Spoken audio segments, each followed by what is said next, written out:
Hello everybody, this is Trust and Lies here to talk to you a little bit about our new game, Spell Masters.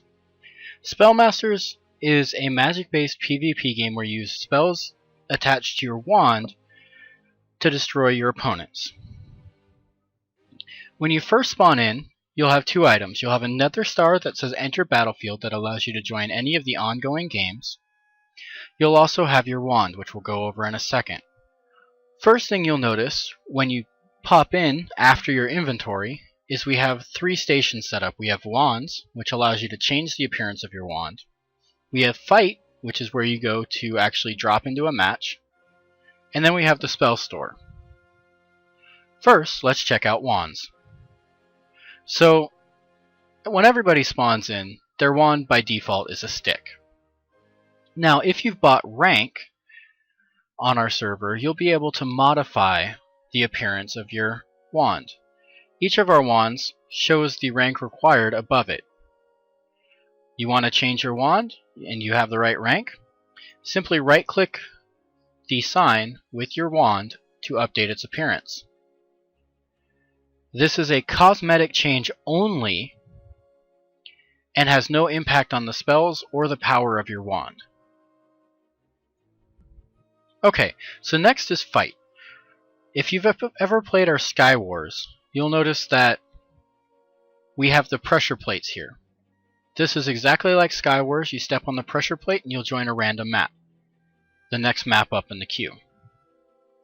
However, one thing we've added is the ability to join a specific map. Now these only have one instance of each map, and these are the 4 maps that are available. When we get more maps, we'll probably take this away and have it be all random maps, just so we don't have this entire area littered with signs, because that's not pretty.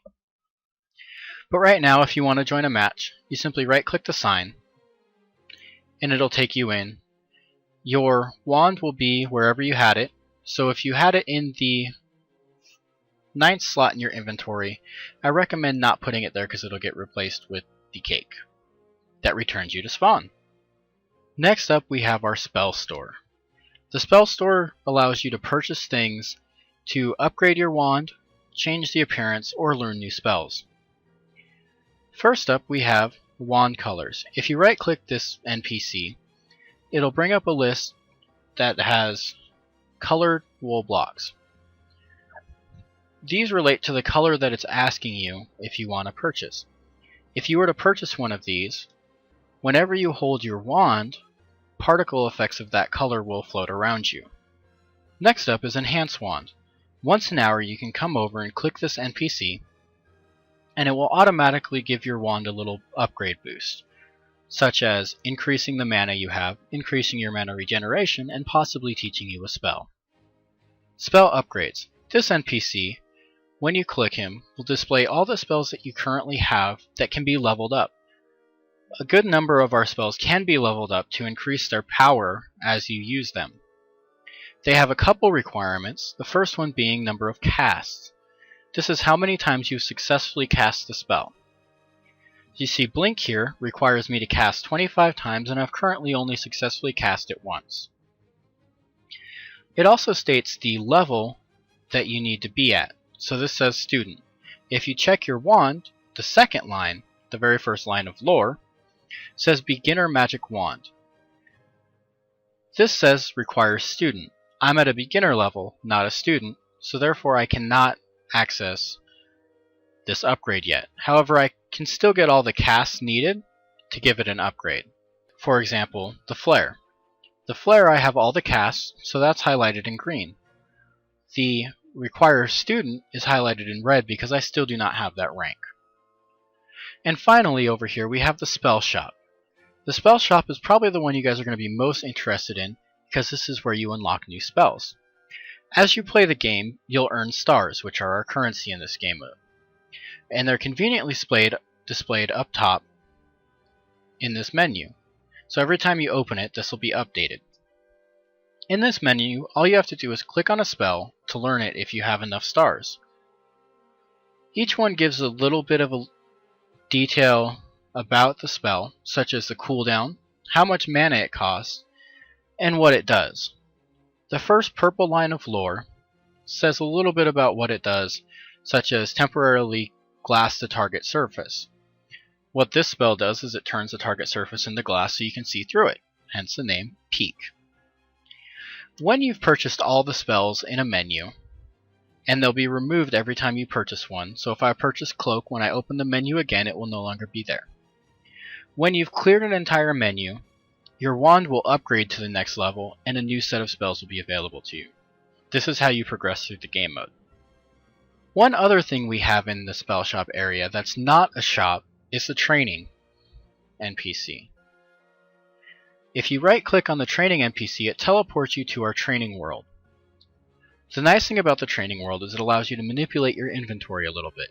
You'll notice that our nether star is gone. Please remember, do not put anything in this slot because it won't be overwritten, but it'll be hidden.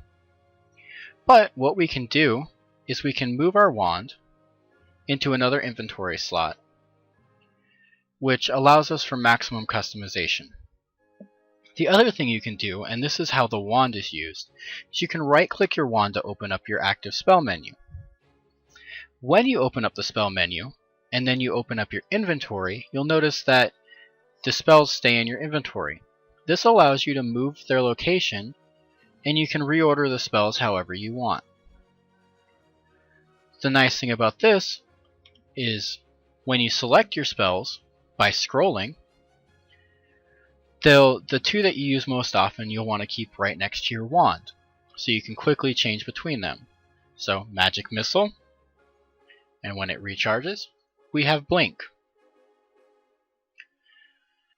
Now one of the things you guys will notice pretty soon is that you have a hard time scrolling because it snaps back to your wand.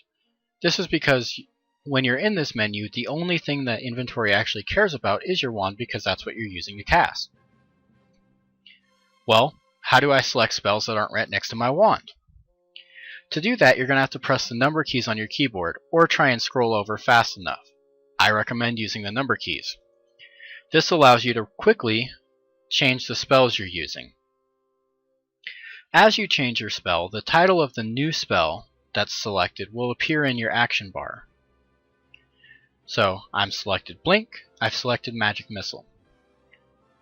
When you gain more spells, they'll be stored in this inventory spot up here. It'll automatically fill up the 9 slots in your hotbar before it starts filling up here. All you have to do to switch 2 spells is pick them up and move them, just like you were moving stuff around in a survival inventory or creative. If all 27 of these spots, all 9 of these spots, if those are all full and you get another spell, you'll wonder, well, where did it go? Click outside of the menu on either side and it'll go to a different page. This only works if you have more than 36 spells. Now, what you're all wondering now that you know how to change your spells is how to cast them. Casting is really simple. All you have to do is left click. Very intuitive. Running around, you can be either in your spell menu or not, and you can just cast. So if you plan on only using one spell, you don't even need to go in this menu, so you can't change your spell, your active spell. One nice thing about being in this menu, especially in combat, is if you scroll out, it'll automatically go back to your wand, so you don't have to worry about casting a spell, accidentally scrolling and being like, no, I can't cast. Alright, so there's a few things about the training world that we don't allow. There is no PvP in the training world. This means that you can cast spells on other players, but it won't do any damage to them. That's simply so people can practice their spells, figure out what they do without the damage, and you can't troll people. The other thing we have is we've restricted any spells that do block updates. That's simply because a few of them are purely meant for combat, and their use in the training area could be used to troll people, could be used to cause damage. We don't want that, you don't want that. So to make the training room experience better for everybody, it's limited to spells that don't modify the world. Those spells are fully usable inside the game modes though, so don't worry. you can test them out, you can use them. But since you can't manipulate this menu in our lobby due to protections, we wanted to provide you an area to play around with your spells and so you can set up your magic hotbar. When you're done with the training, simply click on the lobby NPC and you'll be teleported back to the lobby where your Nether Star will be returned to your inventory. This will allow you to go back and join another game. I hope you guys enjoy our new game mode when it comes out. Remember, it's Spell Masters only on TEI. Please enjoy.